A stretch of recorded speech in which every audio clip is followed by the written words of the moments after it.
Hello, guys. I am here to tell you something about William Blake, one of my favorite poets.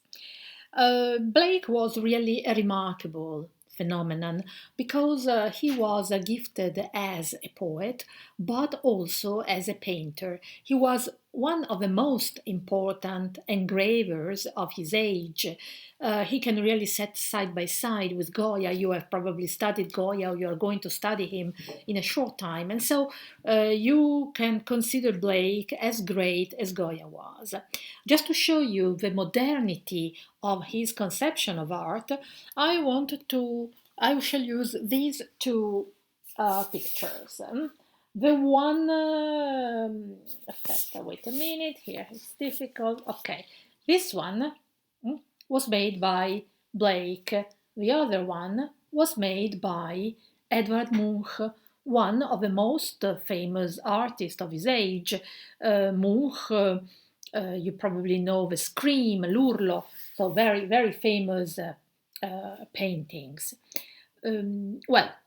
Blake's drawing was done in 1794, while the painting by Munch was painted 100 years later, in 1894. Just to show how modern his work was, and it was modern as well in poetry. Blake was a controversial figure because he was really radical in thought, word, and deed. He was a man really independent. He was always out of a management, out of the mainstream, and he spent all his life alone in solitude in London, working as a freelance engraver, engraving for other people, for poets, for instance. He made very famous engravings for Dante's Commedia, for instance, but he was not famous at all for his own work, both as a poet and a painter. He was rediscovered many years after his death in the second half of the 19th century, when he became one of the most beloved poets of English literature. And nearly all English-speaking people know at least one of his poems by heart. He was also a visionary, that is, he had visions. He said that he talked with his little brother who had died very early, or that he met angels, and then he transported the conversations and the visions he had in his works, both the literary ones and instead the paintings and the engravings.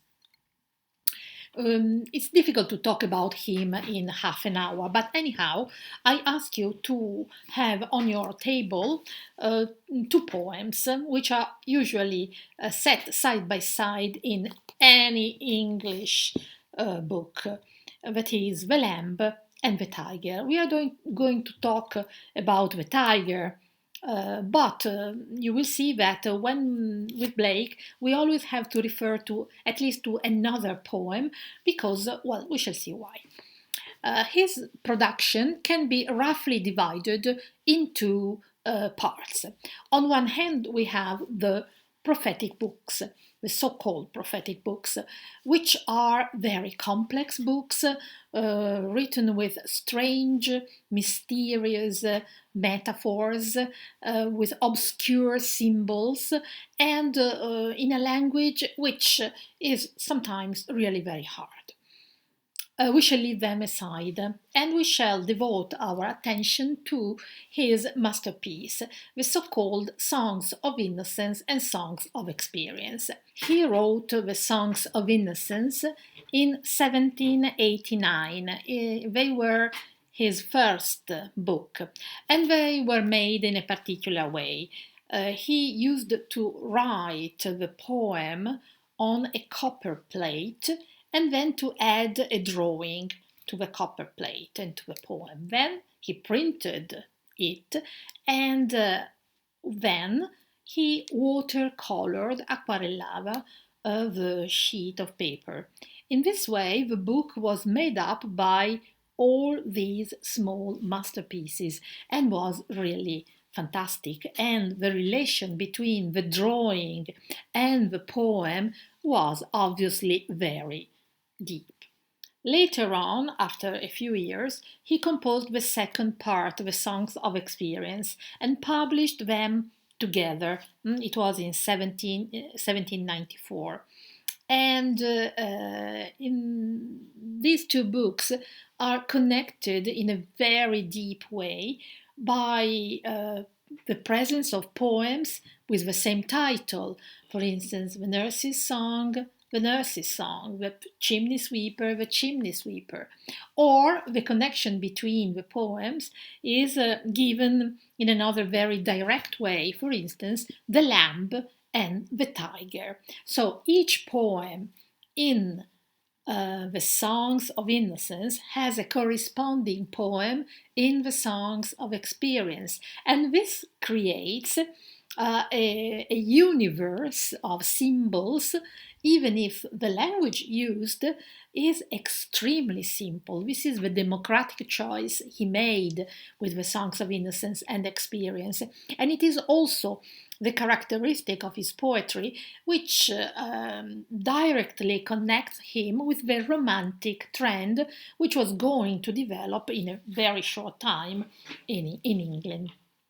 This democratic choice was stressed by Wordsworth, the first English romantic poet, in the preface to the lyrical ballads. This preface is the manifesto of English romanticism. And Wordsworth said that he and Coleridge wanted to write in the language really spoken by common people. But this had already been done by Blake himself. Let's rapidly have a look at the first poem, the one of the Songs of Innocence, the Lamb. If you just look at the poem, you see that in the first stanza we have 1, 2, 3, 4, 5 question marks. That is, the poet asks questions. And in the second stanza, instead, we have the answer. So, in the word of innocence, it is possible to ask a question and to receive a reply. If you look at the structure of the tiger, you see the poem is a bit longer and there are lots of question marks.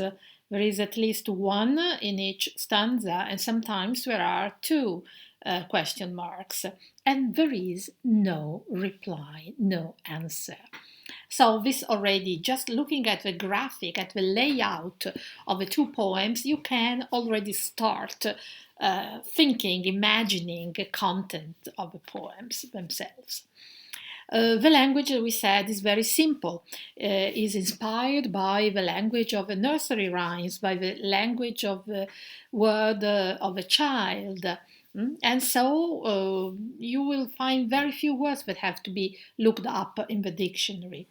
In the first one, the first line gives us the real problem of the poem and also of the tiger, of the other poem. Little lamb, who made thee? The problem is the creation. Who is the creator? The identity of the creator and the process of creation. And in the second stanza, we have an answer. Little lamb, who made thee? Chi ti ha fatto, agnellino? I will tell you, I'll tell thee, ti dirò chi ti ha fatto. He is called by thy name, for he calls himself a lamb. And here we have a symbol of a lamb identified with Christ, l'agnello di Dio. And so we have God, the creator, but also the poet is a creator, and also the child is a creator. So we have these sort of replies to the initial question, who made thee? More complex is the song of experience, the tiger. I'm not going to read the tiger myself. We shall have the reading of a famous rock singer, Patti Smith, an American poet, writer, and singer and performer, who was very famous in the 1980s, 1990s, but who is still famous today and appreciated today. Patti Smith adores Blake, and once when there was an exhibition of Blake's engravings at the Met, Metropolitan Museum in New York, when they were packing up in order to send things back to London, she was permitted to hold in her hands a small sketchbook that Blake had always kept on his night table. This sketchbook had been his present to his little brother, the one who died.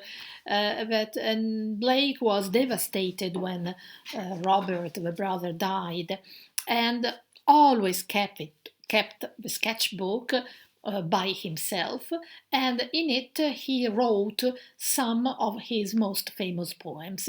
She found there the manuscript of the tiger, and now we shall listen to her reading the tiger.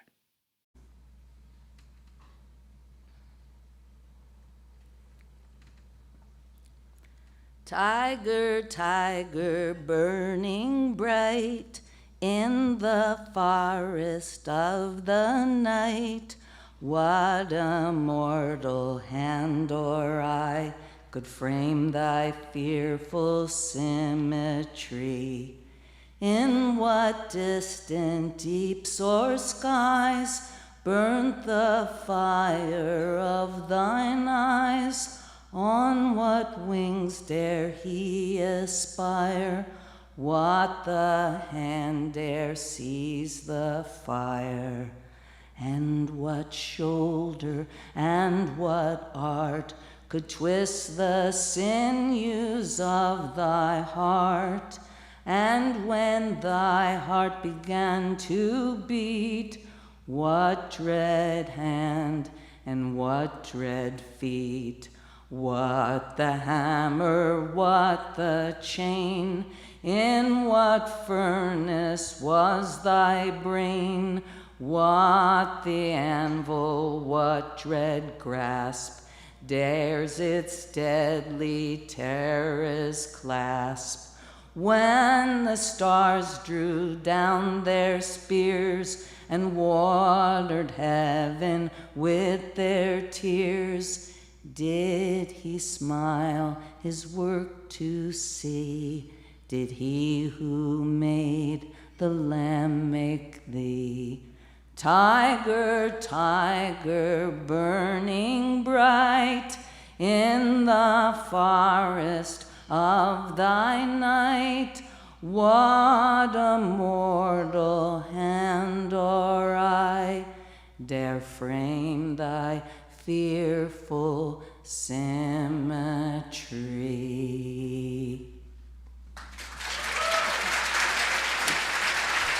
Well, first of all, I ask you to think about the deep connection between poetry and music. We have just seen how the music of a poem comes out of the performer in quite a natural way, directly from her perception of the words and of the sentences. And then let's turn to this poem.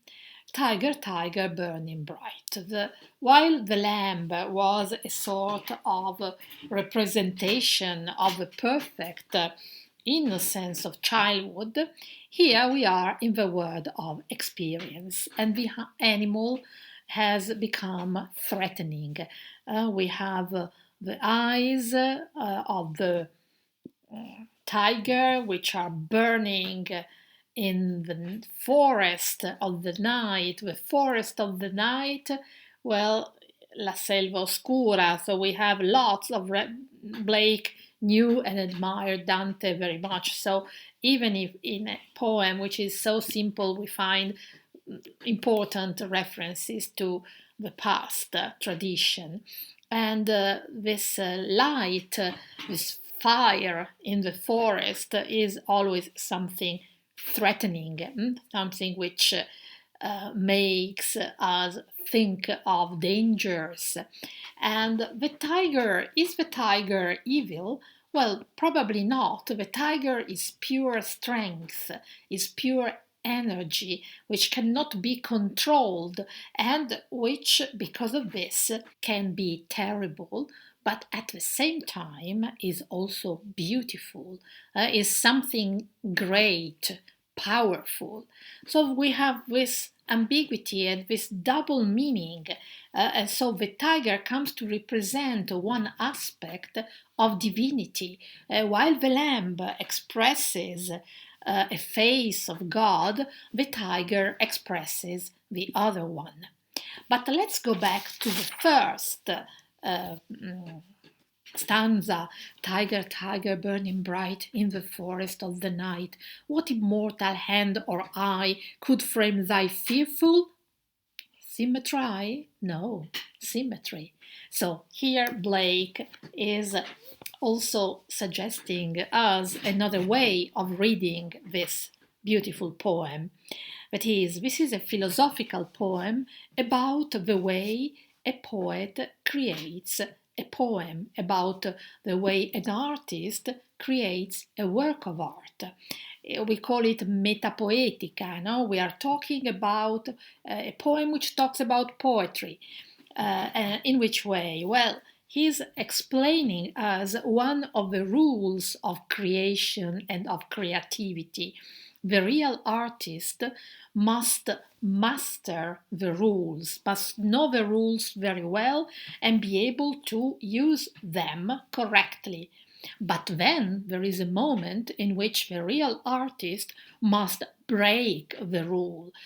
He breaks the rule, and in this way we jump forward. We go towards a new universe. We enlarge our universe thanks to the breaking of the rules.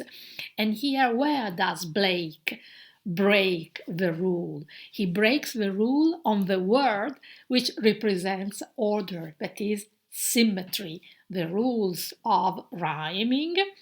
Tiger, tiger, burning bright in the forest of the night, what immortal hand or eye could frame thy fearful symmetry? And here he shows us what a real artist has to do. Now, a few words about the drawings which accompany the two poems and which have to be analyzed when you want to really understand Blake's work. In the lamb, we have a flock of sheep, of lambs. There is a young child. There are trees with leaves and flowers, and the colors are quite bright and sweet. The tiger, instead, we just have a big tree. The branches of the tree are bare. There are no flowers, and there is just one creature, the tiger. Very often, in the main difference between the word of innocence and the word of experience is expressed by the we and I, the opposition between the we that represents the group, a group of people together who share happiness, sometimes sadness, sometimes tragedy, because some of the poems are really tragic, but are together.